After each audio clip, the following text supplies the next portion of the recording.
Louvado seja o nome do Senhor Jesus. Nosso Deus é grandioso, poderoso. Aleluia. Gostaria que você abrisse a Bíblia no livro de Lucas, capítulo 7. Glória a Deus. Hoje as crianças têm uma programação especial, né? Comemoração do Dia das Crianças. Glória a Deus por isso. Aleluia. Lucas capítulo 7, vamos ler o texto aqui no verso 11 até o verso 17. Glória a Deus. Diz assim: e aconteceu que no dia seguinte ele foi à cidade chamada Naim, e com ele iam muitos dos seus discípulos e uma grande multidão.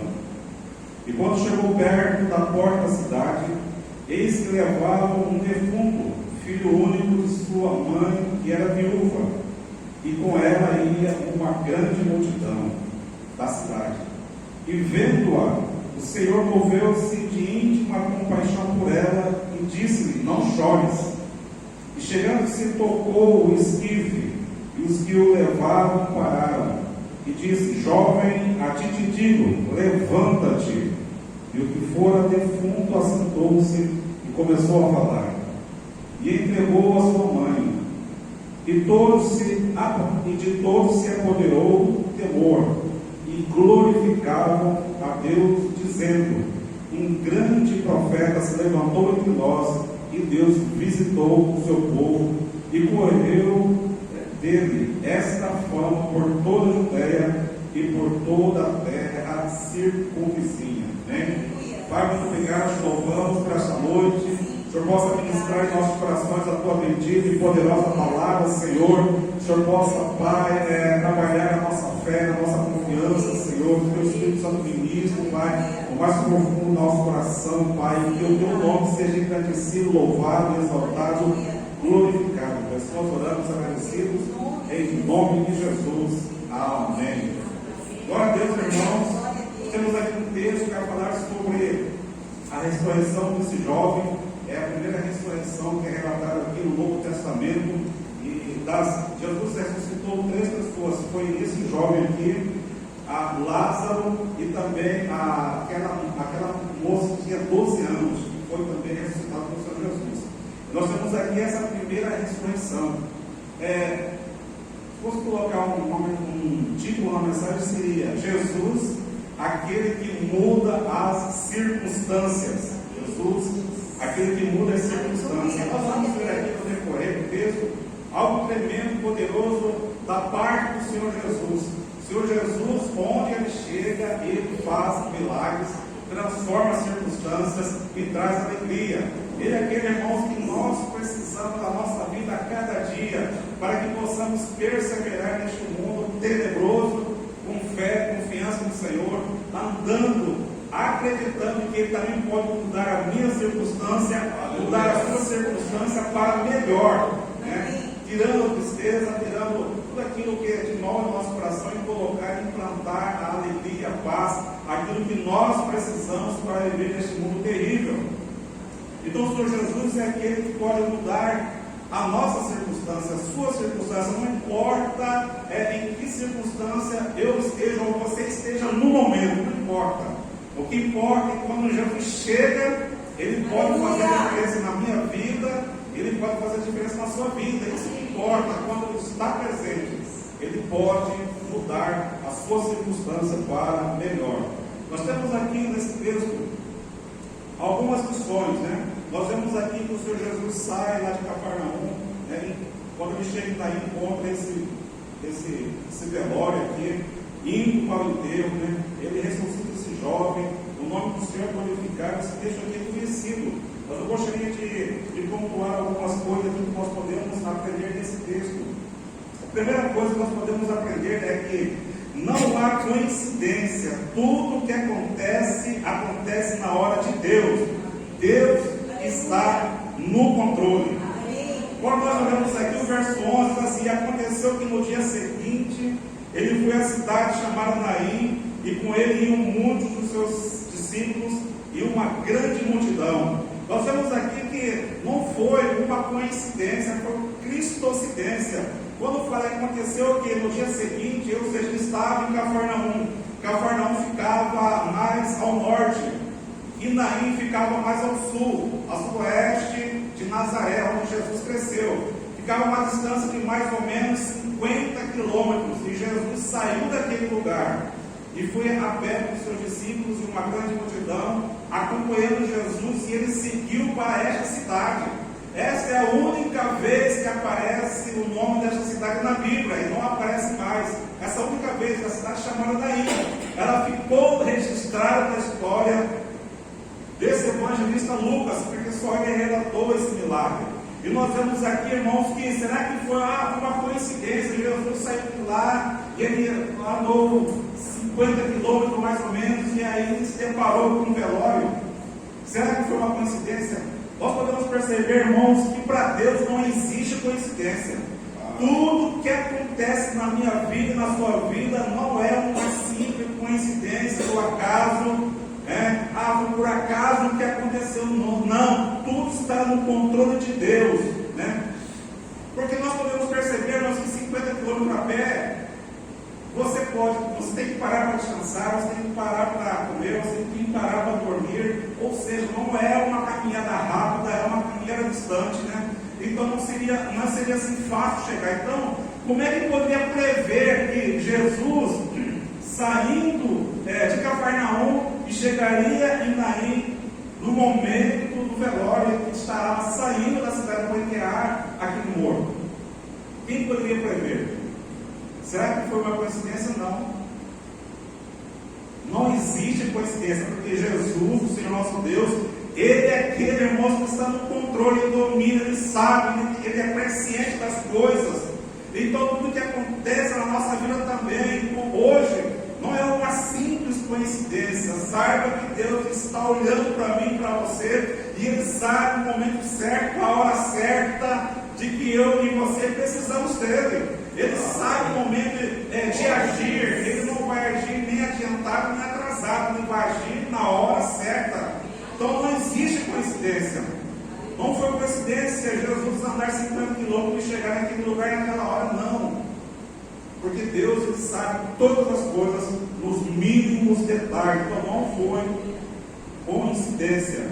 A segunda coisa que nós podemos aprender é que a multidão que estava com Jesus estava impactada pelas maravilhas realizadas por ele, e uma multidão alegre, irmão, seguia Jesus. Aqui não era uma multidão triste, aqui não era uma multidão que estava olhando as coisas espirituais, não, porque Jesus estava ali, Jesus estava ensinando a palavra, Jesus estava operando maravilhas, Jesus estava vindo de Cafarnaum, onde ele havia realizado a cura de um servo, de um centurião. Então essa multidão que estava acompanhando Jesus já conhecia os milagres, já sabia da palavra, conhecia o ensinamento de Jesus, e essa multidão estava caminhando com Jesus, tudo isso, esse percurso, acompanhou, irmãos, com alegria, sabendo quem estava seguindo aquele que fazia milagres, fazia maravilhas e fazia diferença aonde ele chegava. Essa multidão aqui era uma multidão privilegiada, assim como a igreja hoje, irmãos, é privilegiada, porque Jesus é o centro da nossa adoração,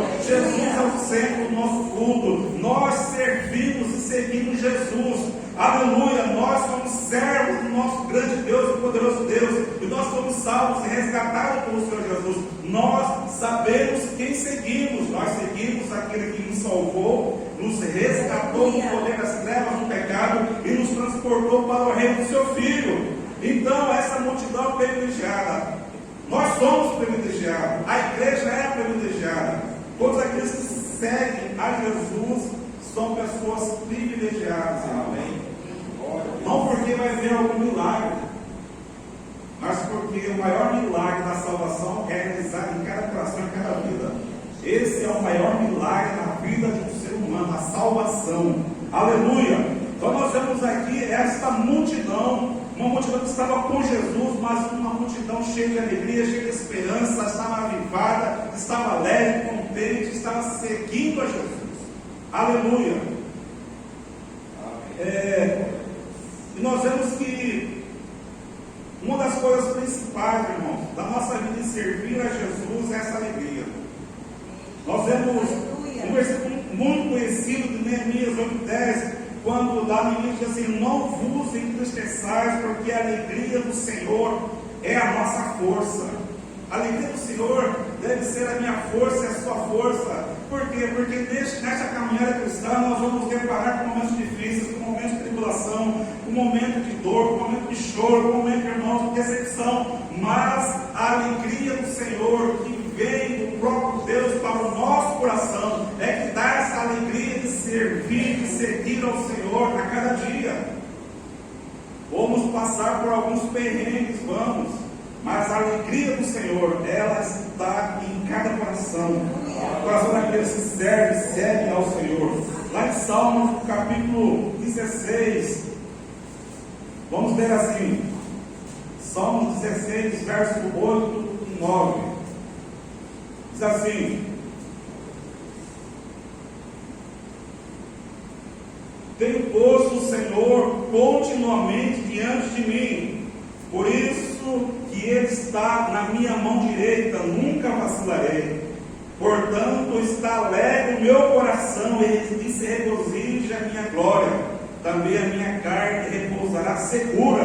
Veja, quando nós temos essa alegria, quando nós estamos continuamente na presença do Senhor, quando estamos andando com Deus, essa alegria vem no nosso coração, aleluia. Essa alegria, irmãos, de ter a presença do nosso Deus, a presença do Senhor Jesus em nossas vidas.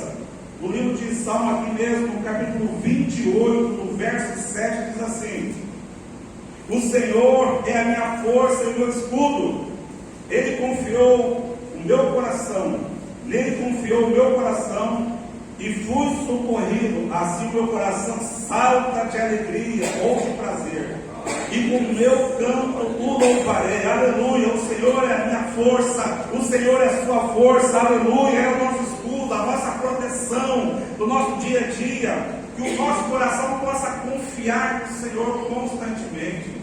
Muitas vezes nós vacilamos a nossa fé, na nossa confiança, mas nós precisamos colocar toda a nossa fé no Senhor, na sua palavra, naquilo que Ele diz para mim, diz para você, porque nele nós podemos confiar, e Ele é o nosso escudo para nos defender, para nos guardar de todo mal, aleluia. Ele nos dá esta alegria, glória a Deus, de servir e adorar ao Senhor, assim como nós vemos essa grande multidão seguindo ao Senhor, servindo ao Senhor. Terceiro ponto, irmãos, nós podemos ver, diz que quando chegou, expressa aqui que chegou na hora oportuna, na hora certa. Jesus nunca se atrasa. Glória a Deus por isso. Aqui no verso 12 assim: e quando chegou, irmão, o Senhor Jesus chega. Ele sempre vai chegar. Aleluia. E sempre vai chegar. Marta e Maria aguardaram o Senhor, achando que o Senhor viria para curar o seu irmão Lázaro. Mas Jesus demorou um pouco.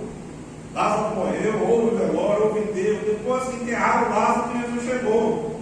Mas chegou. E quando Jesus chegou, irmãos, Ele chegou para fazer a diferença na família de Marta e Maria e para trazer a vida a Lázaro. Jesus sempre vai chegar, Jesus sempre vai estar ao nosso lado. O Senhor Jesus nunca vai nos desamparar. Ele é aquele que está comigo, com você, em todas as situações da vida, mesmo em situações de morte. Ele está conosco para nos dar a vitória, aleluia.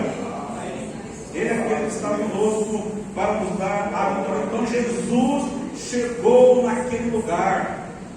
Quando ele chegou perto da cidade, da porta da cidade, eis que levava um defunto único, filho único da sua mãe, que era viúva, e com ela ia uma grande multidão da cidade. Quarto ponto: Jesus é a única esperança, e Ele foi a única esperança para esta mãe. Glória a Deus. Foi a esperança, Ele mudou as circunstâncias circunstância da mãe e daquela multidão que estava chorosa, que estava ali velando aquele defunto, que estava levando aquele defunto para o enterro. Irmãos, nesses termos bíblicos, quando uma mãe perdia o seu esposo, era muito difícil, porque o esposo era aquele que garantia o sustento, a providência do lar e da casa. Quando a mulher perdia o seu esposo, ela ficava desamparada. Apesar que a Bíblia ensinava o povo também que uma viúva deveria ser amparada também. Mas essa lei sobre as viúvas muitas vezes eram desprezadas. Os sacerdotes não assistiam muitas vezes as viúvas, e as viúvas padeciam nessa época. E aqui, agora o pior, essa mulher perde o marido, e agora ela está velando o seu filho. O filho aqui significa, irmãos, aquele que daria a ela um consolo, que daria a ela um sustento, que para ela era um porto seguro para o futuro, na sua velhice. Porque os ensinos rabínicos e bíblicos dizem que os filhos deveriam sustentar os pais. Os pais estavam ali sendo guardados pelos filhos. Então, irmão, nós vemos que aqui este filho era uma esperança para essa mãe. Era viúva e agora estava sem filho. Ou seja, ela estava sem esperança. Não havia um futuro que ela poderia vislumbrar. Era um sofrimento, aquele choro, é o sofrimento, a dor da perda, é o choro de uma incerteza futura, do que aconteceria com a sua vida. Ela estaria desamparada, ela estaria sem alguém em ajudá-la, ela estava à mercê da sociedade, ela iria viver como uma pedinte na cidade de Naim, ou em outro lugar. Ela viveria dessa maneira. Então aqui nós vemos que a esperança deste filho na sua vida agora perdeu-se também. A dor agora invade o coração desta mulher, a tristeza invade o coração desta mulher, a desesperança invade o coração desta mulher, e ela encontra-se profundamente, irmãos, aquela tristeza horrível, aquela tristeza horrenda. Mas Jesus, ele chega naquele lugar, ele chega na porta e ele chega e encontra aquela multidão levando aquele esquife. Porque onde chega a vida, irmãos, a morte tem que ressurgir a vida novamente. Jesus era a vida. Jesus disse: eu sou a ressurreição e a vida. Vamos ler esse verso, irmãos, lá em João, no capítulo 11, verso 25. É muito conhecido, nós vamos ler. Aleluia, glória a Deus. Diz assim: disse-lhe Jesus, disse para Marta: eu sou a ressurreição e a vida, quem crê em mim, ainda que esteja morto, viverá. E Jesus estava diante agora de um morto. Jesus é aquele que tem o dom da vida, ele poderia dar vida àquele morto. Para Jesus não existe causa perdida ou impossível. Jesus é aquele que pode fazer um milagre extraordinário. Ele poderia trazer aquele morto à vida, porque ele era a própria vida. Aleluia! Jesus é aquele que poderia dar esperança para aquela mulher, dar alegria para aquela mulher, mudar a circunstância que estava rodeando aquele momento, aquela circunstância de tristeza, agora poderia ser transformada em circunstância de alegria, de derrota, mas agora de vitória, de uma incerteza futura, agora com um futuro nas mãos do Senhor, porque Deus agora vai trazer de volta o seu filho à vida. Aleluia! Então Jesus, Senhor da vida, chega naquele lugar para fazer o extraordinário, para fazer a diferença. Nós podemos ver aqui no mesmo capítulo, verso 40, e disse Jesus: não tem dito, se creres, verás a glória de Deus. Aleluia! Se creres, verás a glória de Deus. Simplesmente, irmãos, é crer no Senhor, é crer na sua palavra, é crer no socorro de Deus, é crer que Ele pode estar presente, é crer que Ele está chegando, é crer que Ele pode mudar a circunstância, é crer. Se tu podes crer, tudo é possível ao que crer, como diz lá em Marcos, no capítulo 11, no verso 23. Marcos 11, 23, vamos ler aqui. 11, 23. Porque em verdade vos digo, que qualquer que disser a este monte, ergue-te, lança-te no mar, e não duvidar de seu coração, mas crer que tudo se fará aquilo que diz, tudo que disser será feito. Aleluia! Não era bem esse versículo, mas caiu aqui. Acho que eu errei aqui na anotação. Mas se tu podes crer, tudo é possível ao que crer. Capítulo 9 de Marcos, verso 23. Disse-lhe Jesus: se tu podes crer, tudo é possível ao que crer. Ele disse ao pai do endemoniado: se você pode crer, tudo é possível de crer. E logo o pai do menino, clamando com lágrimas, disse: eu creio, Senhor, ajuda a minha incredulidade. Quantas vezes nós precisamos fazer essa oração? Senhor, eu creio, mas ajuda a minha incredulidade. Porque as circunstâncias da vida muitas vezes têm tanto impacto em nós, que nos fazem muitas vezes perder esta fé do Senhor na sua palavra. O Senhor Jesus fala assim: tu podes crer, tudo é possível ao que crer. A questão é você acreditar no Senhor, na sua palavra, naquilo que Ele pode fazer. Mas este homem foi sincero com o Senhor Jesus. Este homem diz assim: eu creio, Senhor, ajuda a minha incredulidade. Me ajuda, Senhor. Eu preciso crer mais. Eu preciso ter mais esperança. Eu preciso crer que o Senhor tem poder para realizar isso na minha vida, na minha circunstância, e fazer a diferença. Então, irmão, nós precisamos de fato crer. E esta mulher aqui, agora, ela encontra o Senhor da vida, aquele que pode transformar tudo aquilo que estava de ruim na sua vida. E chegando, se tocou esse chifre e disse: jovem, a ti te digo, levanta-te. E o que fora defunto assentou-se e começou a falar. Aleluia! Amém. Glória a Deus. Quinto, Jesus se interessa por nossos problemas, tristeza e tribulações. Jesus se interessa. No verso 3 diz assim: vendo-a, o Senhor moveu-se de íntima compaixão por ela e disse-lhe: não chores. Aleluia. Irmãos, o Senhor Jesus, Ele não está alheio ao teu sofrimento. O Senhor Jesus está alheio ao seu sofrimento, às suas dúvidas, às suas lágrimas, à sua tribulação. Ele não está alheio a nada disso, sim, mas Ele é aquele que se compadece, Ele é aquele que tem compaixão, assim como Ele teve compaixão desta mulher, sabendo agora que ela iria viver uma grande tristeza. Então Ele chega para fazer algo tremendo na sua vida, porque Jesus se interessou pelo caso dela, e o Senhor Jesus é o mesmo que se interessa pelo meu caso e pelo seu caso. Jesus é o mesmo que tem compaixão de mim e de você, irmão, na circunstância que vivemos.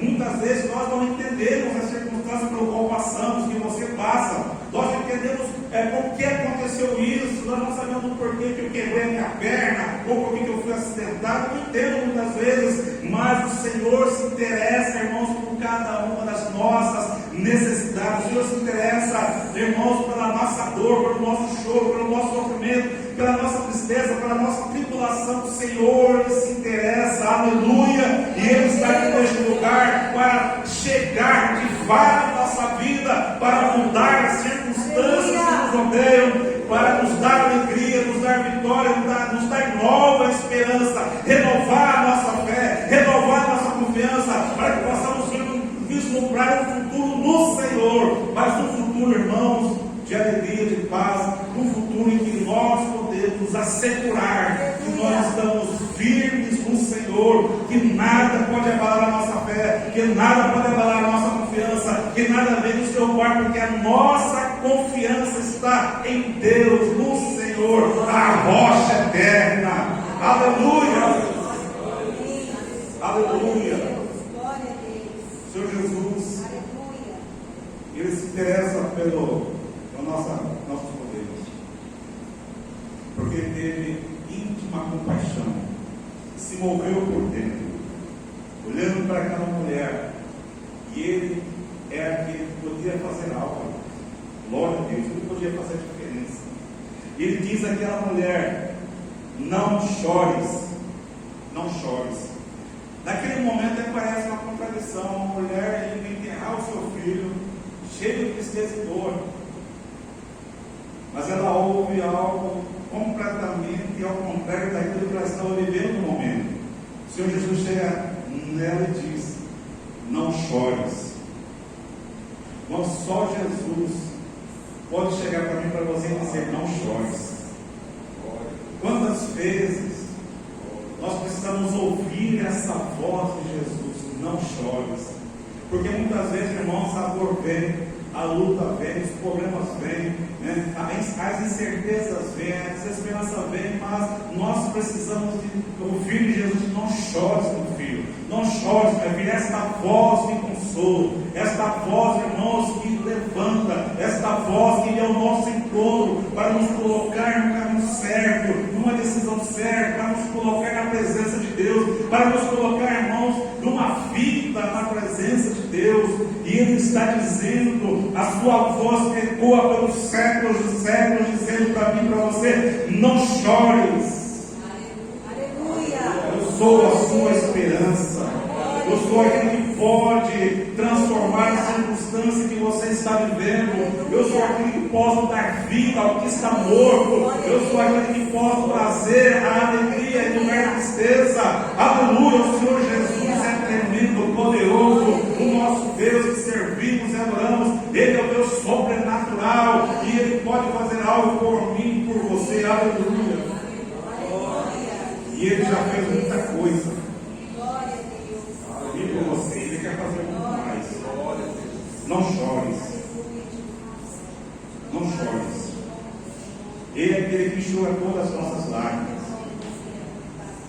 Suas lágrimas não são lágrimas, irmão, mas são lágrimas que são recolhidas por Ele e está constantemente na sua presença. Eu posso lembrar, irmãos, lá de Agar e Ismael, quando há aquela briga ali na família de Abraão. Sara pede para Abraão mandar a mulher embora, Agar, o seu filho, o filho de Abraão, Ismael. Ela pede ao seu filho, Abraão dá um pouco de água, pão, e aí põe o filho na pachela e diz: tchau, vai embora.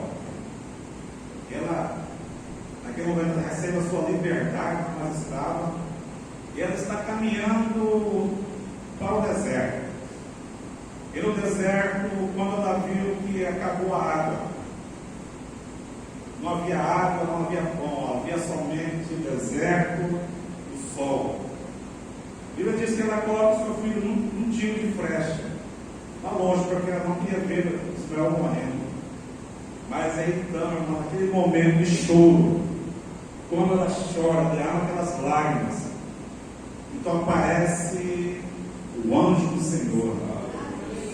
O anjo do Senhor então aparece para ela para mudar a realidade da vida de Sara de Agar. E muito mais eles dão uma promessa para Agar, de que Ismael seria uma grande nação. Então Deus aqui, irmãos, que Ele se interessa por nós. Lembre-se disso.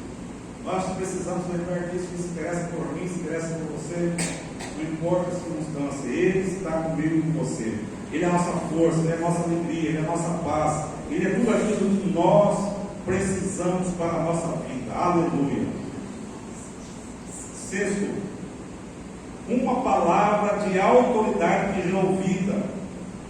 A morte obedeceu à voz da vida. Como nós vemos aqui, diz ao defunto: levanta-te. E o que fora defunto assentou-se e começou a falar. Que voz de autoridade, irmãos. É a mesma voz que criou os céus e a terra, lá no princípio criou os céus e a terra, e disse que eu haja luz. Aleluia. Essa mesma voz poderosa ecoou no coração daquele menino, trazendo vida.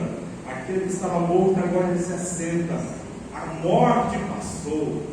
E a morte, irmão, simboliza a separação do homem de Deus. O pecado é aquilo que nos traz morte. A morte é o homem, a morte é a mulher, o pecado é que faz separação do homem com Deus. Mas Jesus é a única esperança para aquele menino, é a única esperança para cada um de nós, porque Ele é aquele que nos tirou do império da morte, nos tirou da morte espiritual, nos deu vida. Vida em Deus, vida em Cristo, aleluia. Esta voz poderosa, esta voz de autoridade, irmão, é tremenda. Aleluia.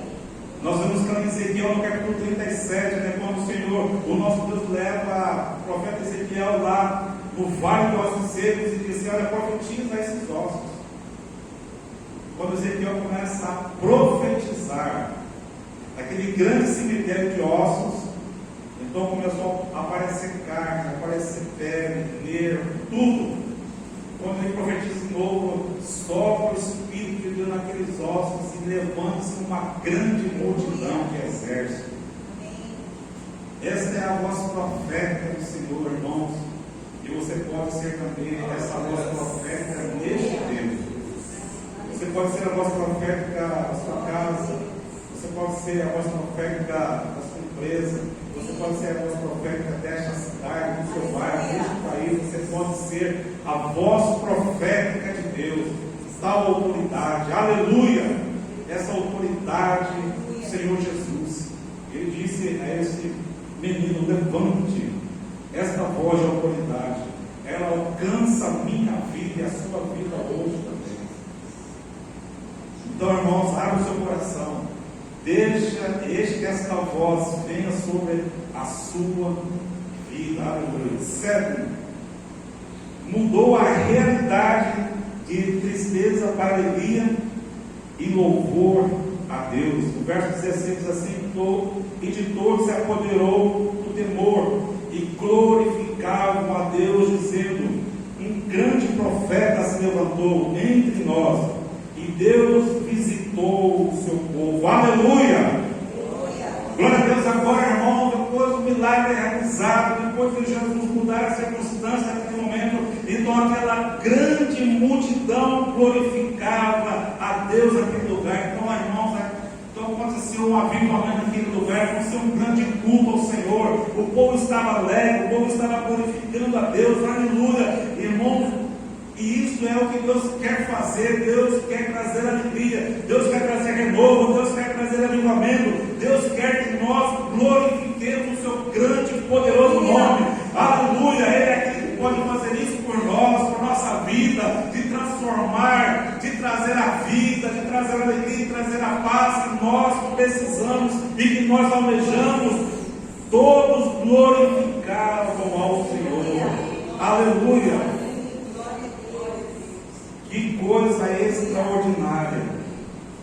Que coisa extraordinária aconteceu. Coisa tremenda e poderosa. Que a nossa fé, irmãos, a gente olha para esse mundo, tanta coisa, tanta barbaridade, irmãos. E muitas vezes parece que nós não vemos o agir do mover de Deus. Nós vivemos, levantamos, acordamos, trabalhamos, estamos na correria, chega o domingo, vamos à igreja, quinta-feira, muito mais do bíblico. Mas, irmãos, nós precisamos deste mover de Deus no nosso coração e na nossa vida. Este povo glorificou o nome do Senhor naquele lugar. Houve uma grande festa, grande mover de Deus, porque a presença do Senhor Jesus estava naquele lugar. Só Jesus pode trazer, irmãos, este avivamento que precisamos. O avivamento da palavra de Deus, o avivamento de uma vida espiritual e santidade, um avivamento, irmãos, de estar na presença de Deus. Só Jesus pode trazer o avivamento que nós precisamos. E aqui nós vemos, irmãos, este grande mover de Deus na vida do povo. O povo percebeu que, de fato, Deus visitou o seu povo e que Deus havia levantado um grande profeta. Os milagres é para trazer glorificação ao nome de Deus. Milagre não era para trazer glorificação ao homem, mas o milagre é para trazer glorificação a Deus.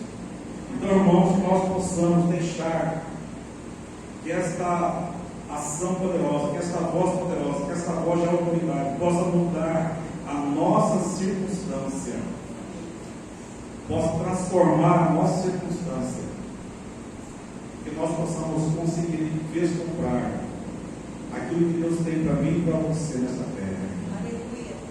Vamos vivermos aqui, vamos orar, vamos buscar a Deus do Senhor, vamos cultuar, vamos estar juntos, reunidos, vamos pregar a palavra, vamos transmitir a palavra, mas precisamos cada dia, irmãos, estar firmes nessa mesma fé, glorificando a Deus, exaltando o Senhor, crendo que pode mudar a circunstância de qualquer pessoa, não importa a pessoa, o lugar que ela esteja, se Jesus chegar, Ele vai fazer diferença e você é o porta-voz de Deus para levar essa esperança. Deus possa abençoar, irmão, a sua vida. Gostaria que você colocasse aquele louvor. Você possa, nesse louvor, estar meditando sobre isso, irmãos. Deus mudar a minha circunstância, aquilo que Ele pode fazer na sua vida, na minha vida, de crer que acreditar.